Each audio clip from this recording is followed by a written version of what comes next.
Good morning. Ready to go out?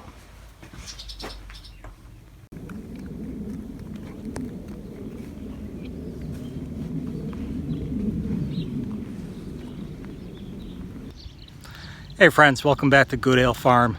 And if you're new to the channel, welcome. My name's Peter. So for today, I have a video regarding just some routine chores. It's a beautiful day. I figured I'll take you along for the ride, so to speak, and just see what I got going on. Thanks for tuning in. All right, got to do some shavings today. And my friends at Melzin's provided me some of this chopped hay. They're out of the bales of hay, but they were able to hook me up with that. Good guys, and that will carry me through for this week.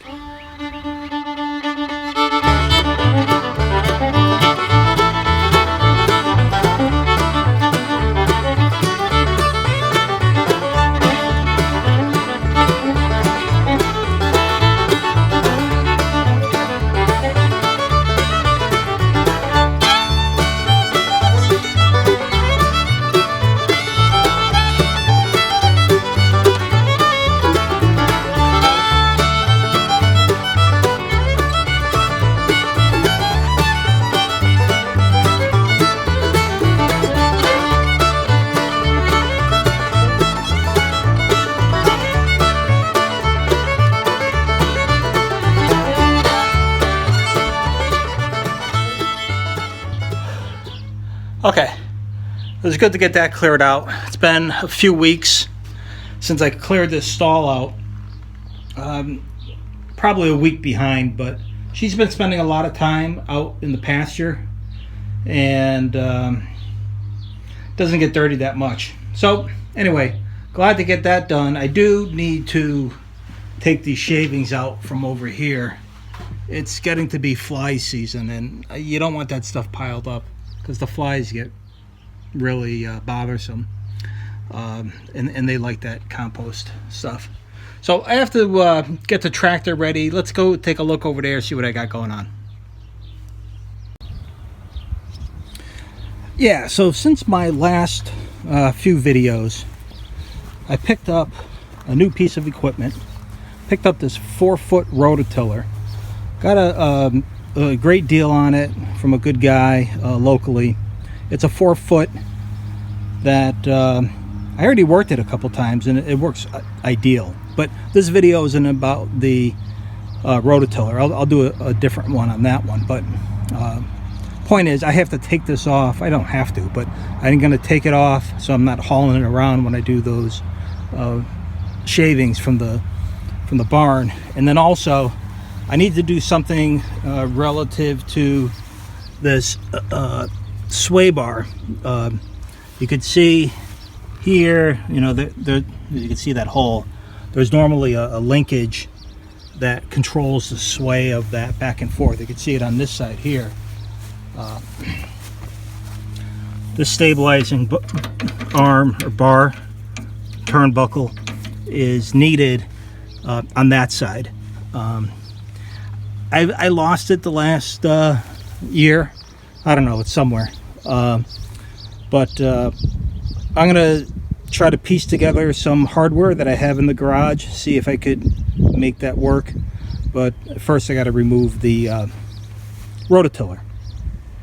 So what this linkage prevents is from this lift arm from swaying into the tire and then, you know, hitting the tractor itself. So you can see right here, it just comes shy. This one, because it's missing, especially if I don't have any implement on the back, it hits the tire, it hits here. It's just a pain. And when you have an implement on it, it prevents the implement from going, you know, way left or way right. So hopefully I have enough hardware that I could jerry rig something. Let's see what I got. All right, got a bunch of stuff here, some turnbuckles, different fasteners, a fishing bobber. I'm not sure if that's going to help with the tractor, but good to know I have one. All right, let me take some measurements on the back side there and see, hopefully, you know, fingers crossed, I actually can put something together. If not, maybe, you know, a piece of heavy wire will do for now. All right, so if I want to copy this one correctly, let's call that, I don't know, 12 inches I need. But it gets fastened on this side and then fastened over here. So that's, you know, plus or minus an inch or two. The tricky part might be those fasteners. All right, let's see what we got. Okay, I think I got to give up on this. I've tried every variation that I could think of. Everything but that bobber. But it's either too long or too short. And some of these fasteners are metric, non-metric, just a little bit different from a size standpoint. So, I mean, it's good to have a inventory of things like this for the one-off. But I think in this case, I have to just buy a manufacturer replacement. I might as well get two of them because that one I patched together as well. So, in the meantime, I think I'll do some wiring and continue on with the work. Alright, I got this spool of high tensile wire. Always good to have surplus supplies. So this should be strong enough. Just gotta cut it to length and tie it off over on those bars. Alright, pretty happy how that came out. I mean, it's, you know, one of the better hack jobs I've done. Still provides enough sway, but it's not hidden over here. It'll probably stretch out a little bit. So to make it official, we got to put some duct tape on that. And I think we would officially call that a redneck hack job. All right, let's get to work.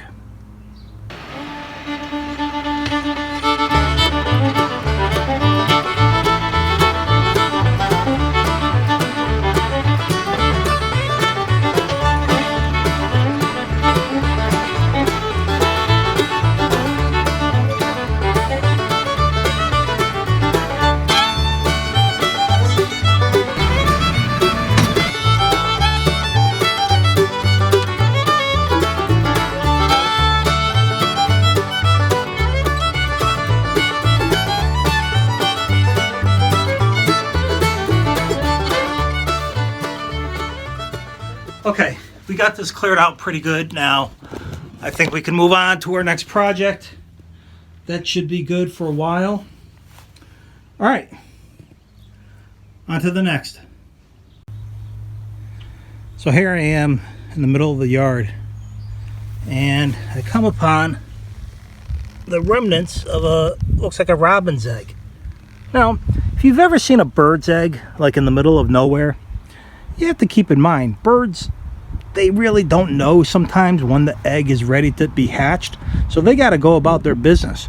I think, you know, intuitively you think they just sit on the nest and they hatch their eggs and they're good. But they don't know. They fly around with eggs being created in their system. And any given day, they're like, uh-oh, here it comes. And if they're near the nest, great. If not, unfortunately, it lands where it lands. Oh boy. These flying bees are funny. From what I understand, they don't sting you. But they like to hover around.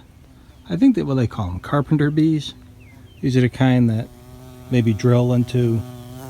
Look at this guy, he's right next to me. Drill into the wood and lay their eggs. And...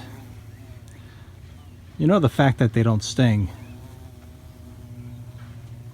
takes a lot of the fear factor away, but they're still annoying. You try to do some work and they're buzzing around. All right, let's move on. All right, so just check up on the sunflowers. They're coming along really well.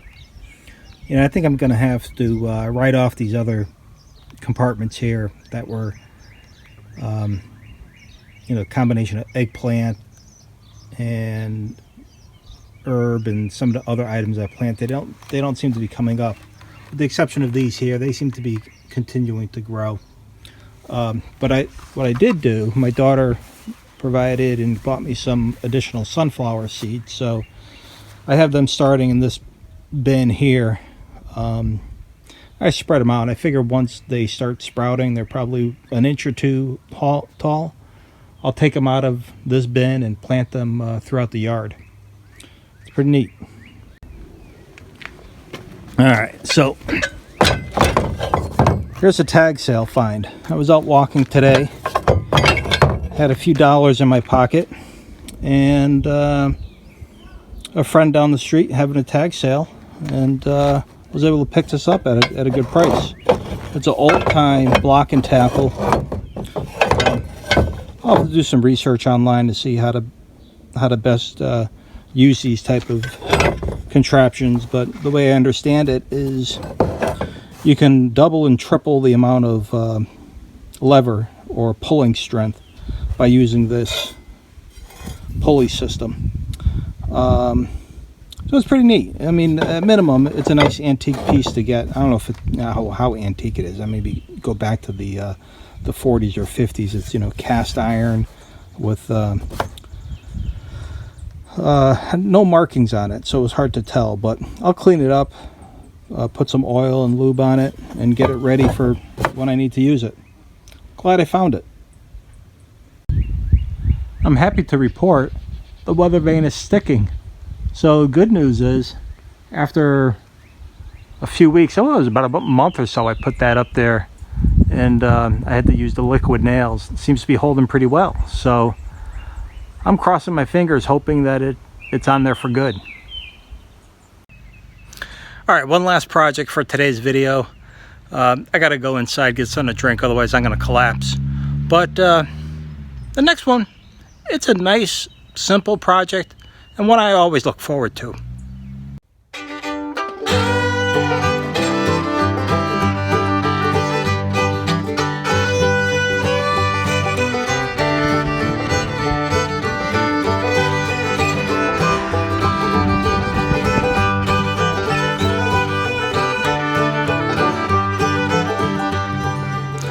Hey everybody, thanks for tuning in, and I really appreciate you watching. If you haven't subscribed, please do so, or give me some feedback by dropping a comment, or like or unlike. And until next time, hope you're having a great day.